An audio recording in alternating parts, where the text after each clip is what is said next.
హరే కృష్ణ. మనం అందరం చాలా సుఖపడదామని ప్లాన్ చేస్తాం, అవునా? ఎట్లా సుఖపడాలి? వస్తువులు రావాలి, వాస్తులు రావాలి, అన్నీ రావాలి, చాలా సుఖపడతామని ప్లాన్ చేస్తాం. కానీ ఒక్క విషయంలో మనం ప్లాన్ చేయట్లేదు. అన్నిటికంటే ముఖ్యమైనది సమయం. మనకు సమయం ఉండాలి సుఖపడడానికి, అవునా కదా? మనం ఆ, మన వయసు పెరుగుతున్న కొద్దీ మన సమయం తగ్గుతున్నది. కానీ మనము దాని మీద దృష్టి పెట్టకుండా ఉట్టి వస్తువుల మీద దృష్టి పెట్టుకుంటే తీరా వస్తువులు ఉంటే మన దగ్గర సమయం ఉండదు. ఎట్లా సమయం మనం పెంచుకోవచ్చు? మన ఆరోగ్యం మంచిగా ఉంటే మనం సమయం పెంచుకోవచ్చు. ఆరోగ్యం ఎట్లా బాగుంటుంది? ఏదైతే తింటామో, నవరంధ్రాల్లో ఒక రంధ్రం ఇచ్చిండు కృష్ణుడు లోపల పెట్టడానికి, ఏది ఆహారం లోపల పెట్టడానికి. అయితే ఆహారం ఏం తింటున్నో మనకు తెలియదు. ఎంతసేపు తెలివి ఏ విధంగా నేను ఎవరన్నా కూరగాయలు అమ్మడానికి పెడితే చూడ్డానికి మంచిగా ఉన్నాయా, లేకపోతే దాని తక్కువ ధరకు దొరుకుతాయా, ఇది అవసరమా, ఇంకా వెరైటీ ఉన్నదా, ఇదే ఆలోచిస్తున్నాం. కానీ అది నిజంగా మన శరీరానికి మంచి ఆరోగ్యకరమైందా కాదా మనం ఆలోచిస్తలేం. ఇది మన బుద్ధి అయిపోయింది. మంద బుద్ధి అంటారు దీన్ని.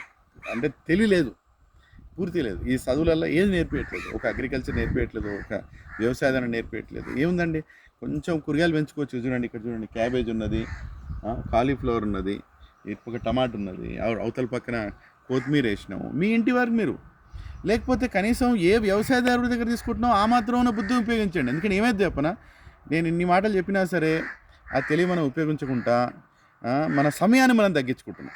క్యాన్సర్లు వస్తాయి, డయాబెటీస్ వస్తాయి, రకరకాల జబ్బులు వస్తాయి. తినాలనుకున్నా తినలేము. ఆ నాలుకే గుట్కలాడుతుంటే తినాలని తినలేము. సో మనము తెలివిని ఉపయోగించి మన సమయాన్ని పెంచుకోవాలి. సమయాన్ని ఎట్లా పెంచుకోవాలి? ఆరోగ్యాన్ని పెంచుకోవాలి. ఆరోగ్యాన్ని పెంచుకోవాలంటే మంచి వ్యవసాయదారులను ప్రోత్సహించాలి. గౌమాత ద్వారా చేసే వ్యవసాయాన్ని మనం ప్రోత్సహించాలి. అది అది అది 50 రూపాయల టమాటా బయట 150 రూపాయలు దొరికిన సరే తీసుకోవాలి. కాలీఫ్లవర్ ఆర్గానిక్ అనుకుంటే మనం 2000 రూపాయలని ఇచ్చి తీసుకోవాలి. నేను ఊరికే చెప్పట్లేదు, ఏదో డబ్బు సంపాదించాం మీకు చెప్పట్లేదు, మీ బుద్ధి చెప్తున్నా. అర్థం చేసుకోండి.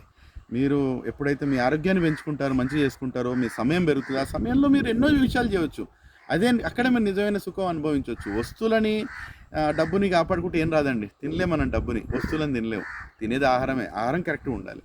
ఆ విషయాలు కొంచెం తెలివి ఉపయోగించండి. ఆయువుని పెంచుకోండి. హరే కృష్ణ.